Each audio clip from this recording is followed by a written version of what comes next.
ene yebetie onyame asem yebetie asem a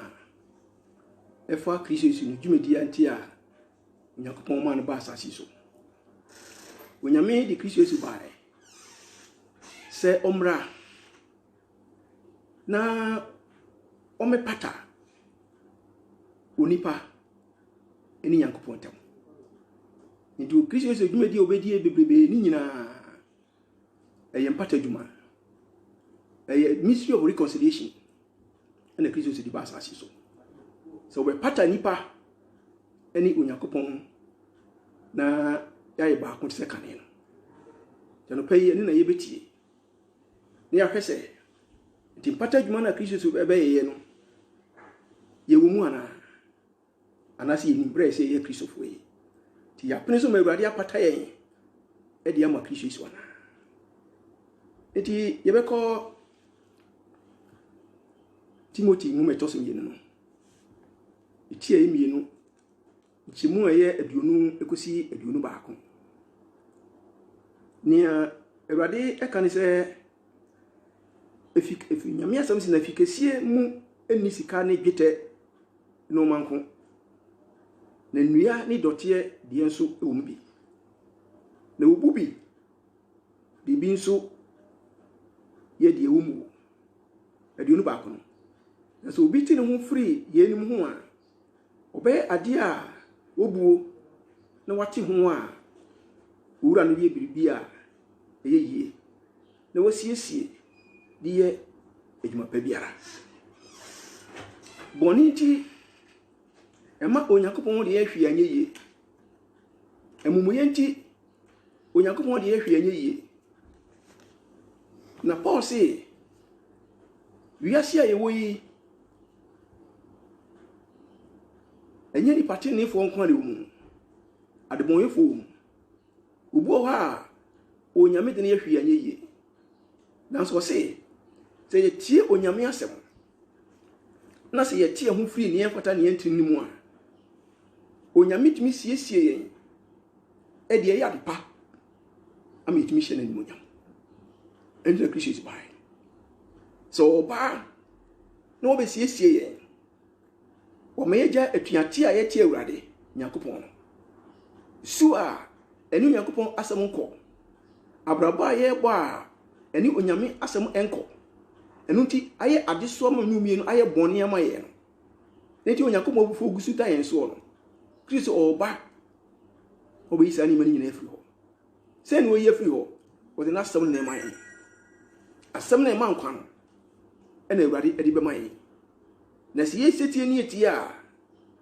o se obi kire ho free ni enfata ni entini mu a onyame siesie de bi pa be ma hye na ni monyam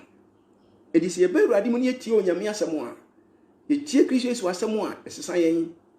ama Awurade bi pa me yeye edi ma abufu a wo Nyankopɔn ene ye nipa ntam no se abufu ni free ho ye Zacchaeus yo to gini yem so di bon ye ni na so tie Kristo Yesu asem no o se sai Awurade di ne ho ade ase se ene ne nkwaje abafi ha so se we so ye Abraham asini edi Kristo ni dwuma di oban se menu mi no ye tiboni mu no o be man ahoden o be kire nkwan ye se efiri mu no am ahoden na yetumi agina na yetumi ayo Onyankopɔn apede na mo Onyankopɔn abufu afiri enso na fe ye ni Onyankopɔn aye ba ko se kane no ko Matthew sempati dum ba ko ni chemu aduonu mu atwi ko sie aduasa no a o se mo a waso mo ni soa na mo bre no mumra na masue mo na mo ahomgie se yehwene ni yesua no se yehwene yesua no a o se yebenya ahomgie e de amen kra e de na esua ya aya de so a Awurade wo yemra no sua ye no enye abraba wo ba enko ye no na Awurade ka ho asam enye adwuma wunya no na Awurade ka ho asam enye kun ana ba wunya no na Awurade ka ho asam enye yare a wo yare a wunya yare sa no ka ho asam emu wo ka obone bone no aya de so amanipa edi ebedu ba bi a onipa kra no enya homgie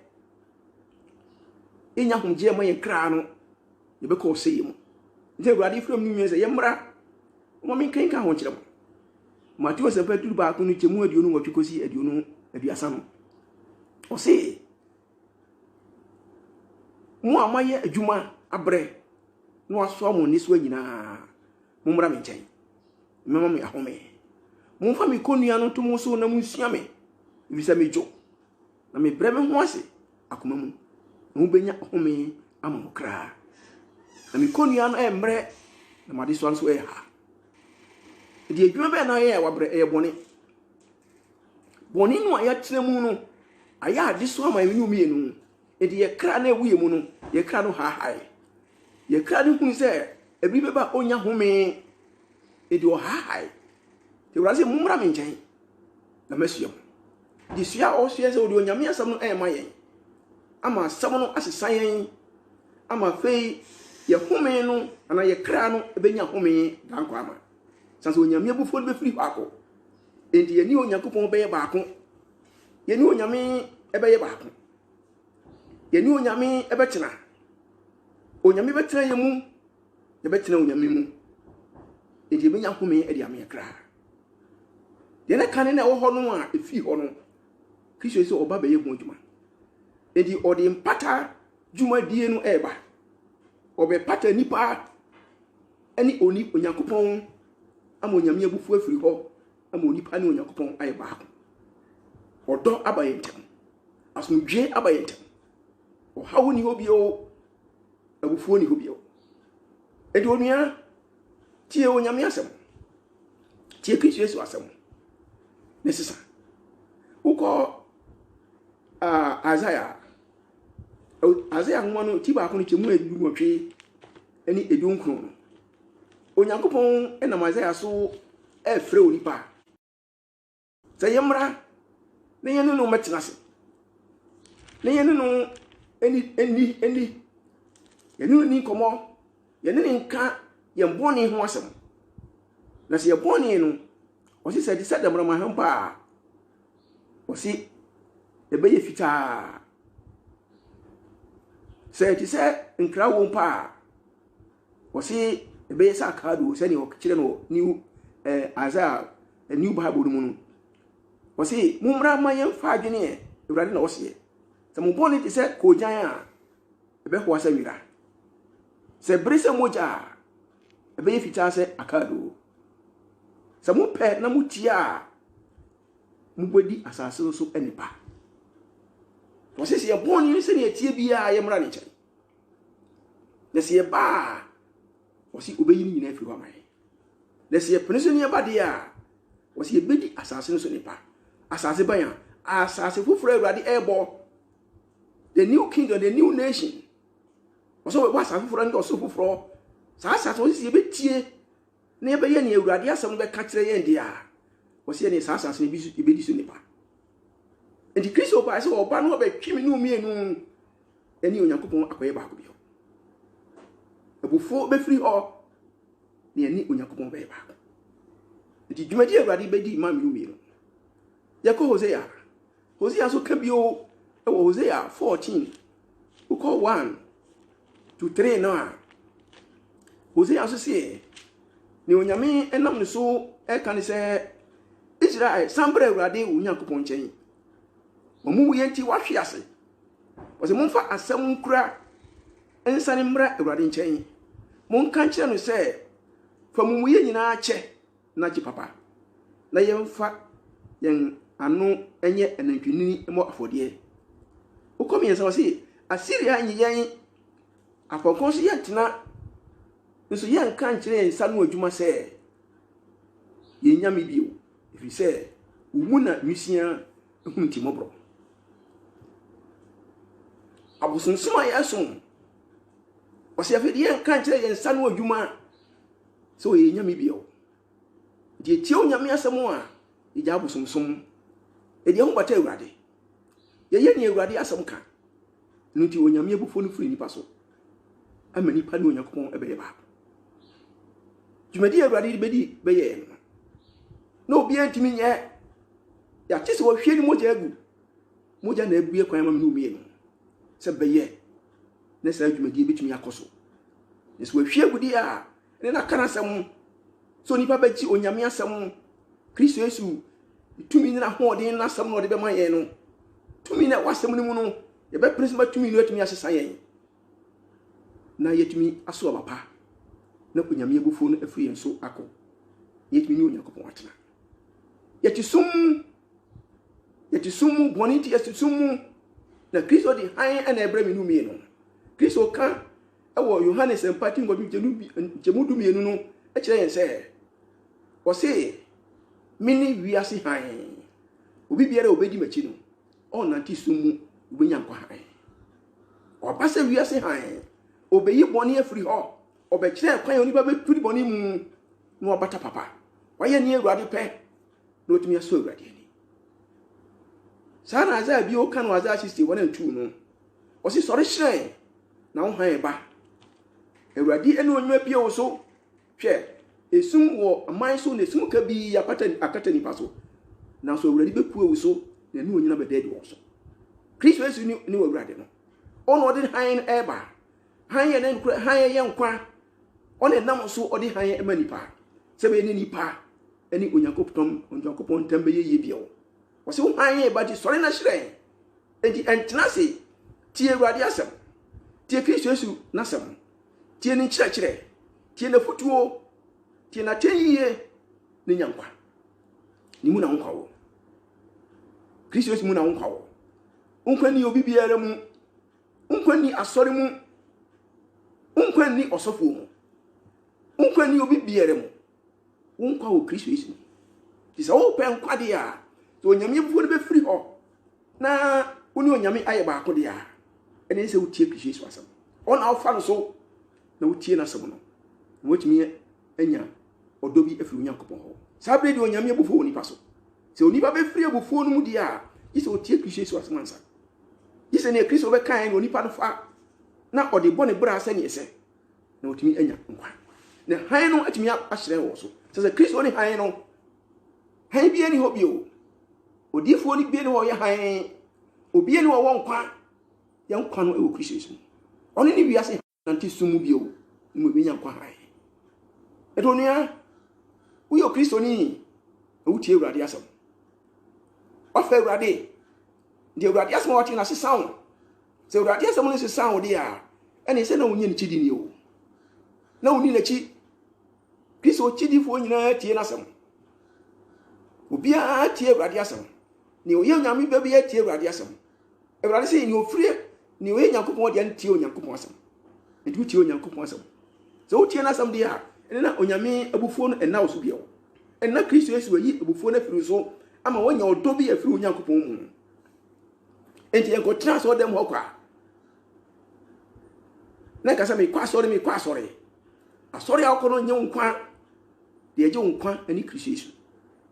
sɛ ne mu na yɛ nkwa wɔ ne mu na nkwa wɔ sɛ nkwa no wɔ ne mu di a ɛne yɛsɛ yɛkɔ ne gyani nya nkwa nkwa no ne mpata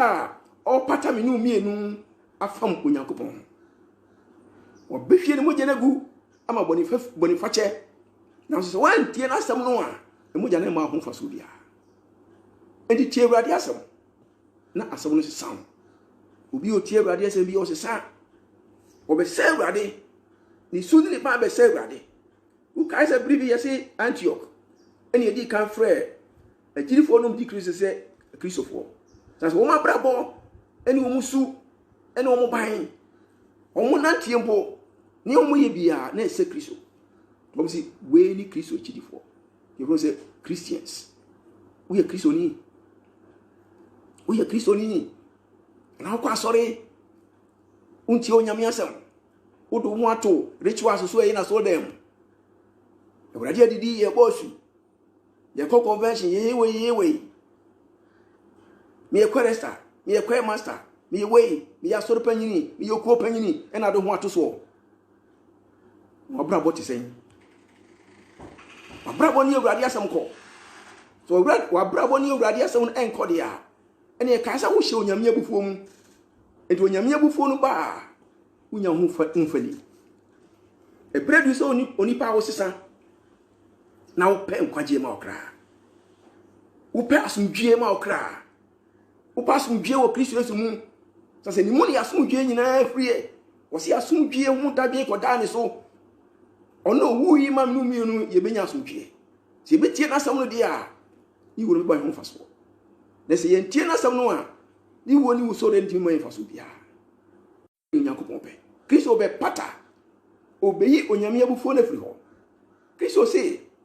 ukɔ Yohane sempa no eti dumienu chichemu aduanan so no a ɔse sɛ obi antie na asɛm a ɔno de onyina tɛn ebi sɛ wa amase obeyi wiase atɛn imo ba sɛ obegyi wiase eti Kristo oba sɛ obegyi mi no mienu ama yenyankwa wa ama mebu yatɛn wa ama mekan yen bɔne ankyerɛ yen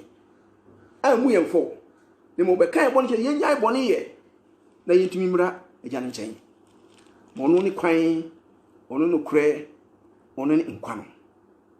me kan ɔsina sɛ obi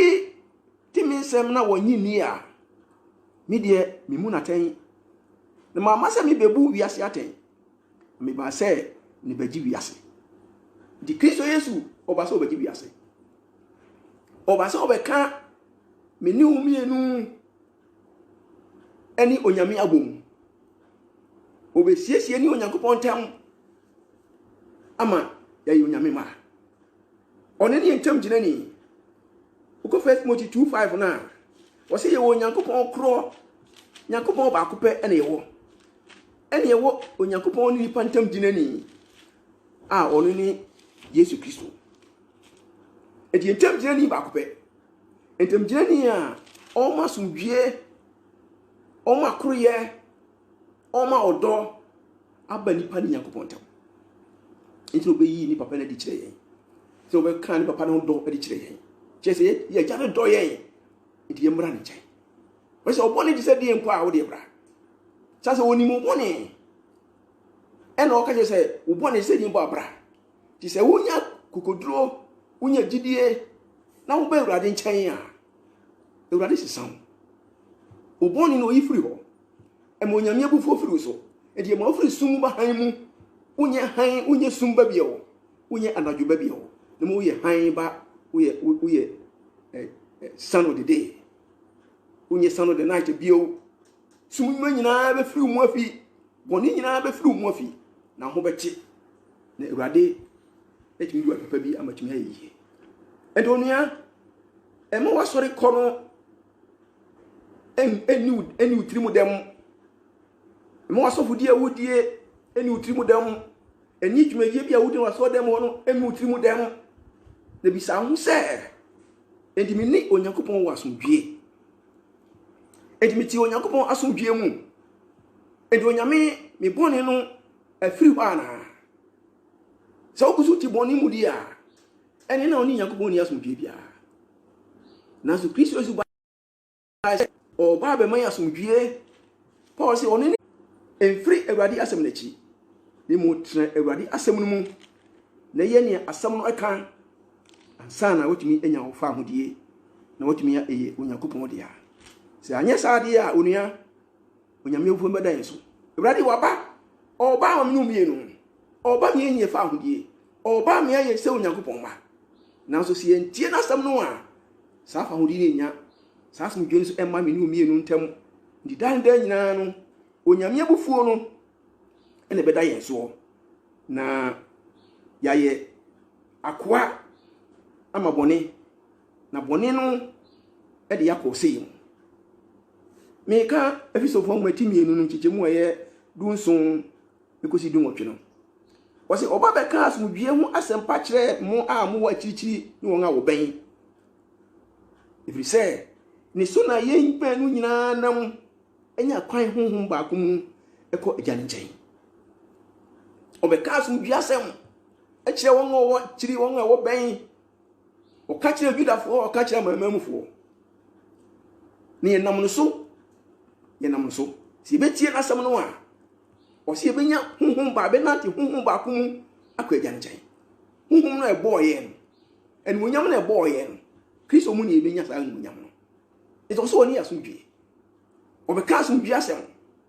kyerɛ mo a mo bɛn no mo a mo wɔ kyikyiri nyinaa ne yɛnam no so ene ko Onyankopon che na ho ba ko so ko agya ne che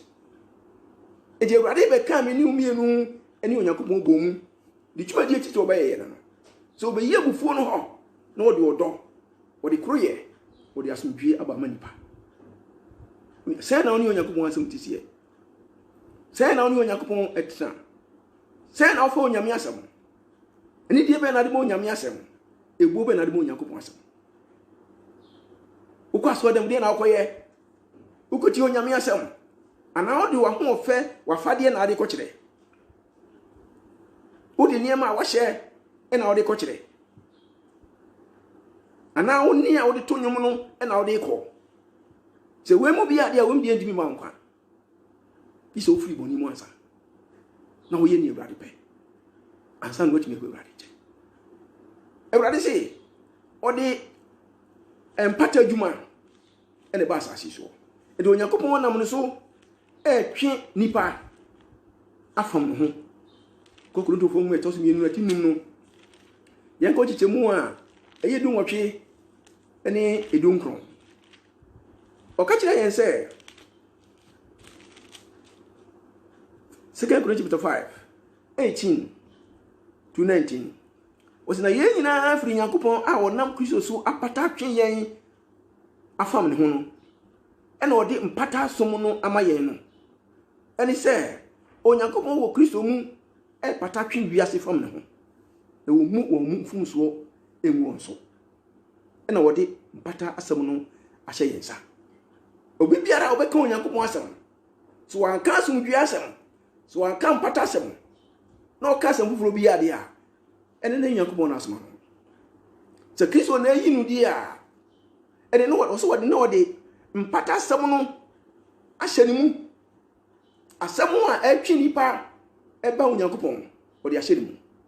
edi se osofo be gina wani mu na onka Onyankopon asem onka nche se free boni mu onka nche se patapapa onka nche se ji Kristo Yesu di na mo ka asem fufuro bi a kire wo de a ene na Onyankopon na afre no ene no ono na afre no Kristo asem bi a yen pata asem oso wodi mpa yen wo afre yen yen nyina free Onyankopon a wonam Kristo so apata yen atwe yen afam ne ho no ti asofo a wo ka Onyame asem asofo mfiri Onyankopon edifo mfiri Onyankopon no Onyankopon na nam Kristo atwe won ede wo pata no ene wodi sa pata asem no wodi twe won no ede ahye won mu so wo so mon ko no ka pata asem no kira foforo no so me Onyankopon chai na abufo no mfiri ho no me Onyankopon ma du sofo ne no ka kire wo sofo de na wo kan nkonya na wuyiye no so no mes na ma na sorry da mu nkom che na wo hye ene na mfiri Nyame so mfiri Nyame dia be kan pata asem so pen kwaje dia ko be bi e kon pata asem be bi e di Onyankopon asem ma wo ne ka je o se Onyankopon ti ase e ka sum dua asem ye kan kwaje asem kire so ko be bi e concert dia be bi aye dance hall ne e sade a ene na kwaje we o da ti wo ni mu obi nka boni kire wo emprahin kura na osofo ka yese yensere boni emprahin na osofo ka yese yensere boni emprahin odi fo ka yese na de moma yensere boni enya asane nyum to ya union kwaje we o sey mu na awo no oboni ni so ewade se bra so oboni se die mpa obe mo na firi wo so o se bra se mu odu se mpa a obe ye firi wo so na so hwe ni awo ye u dwane boni utimi fa boni nsie Onyankopon utimi fa boni nsie Awurade ohun bibia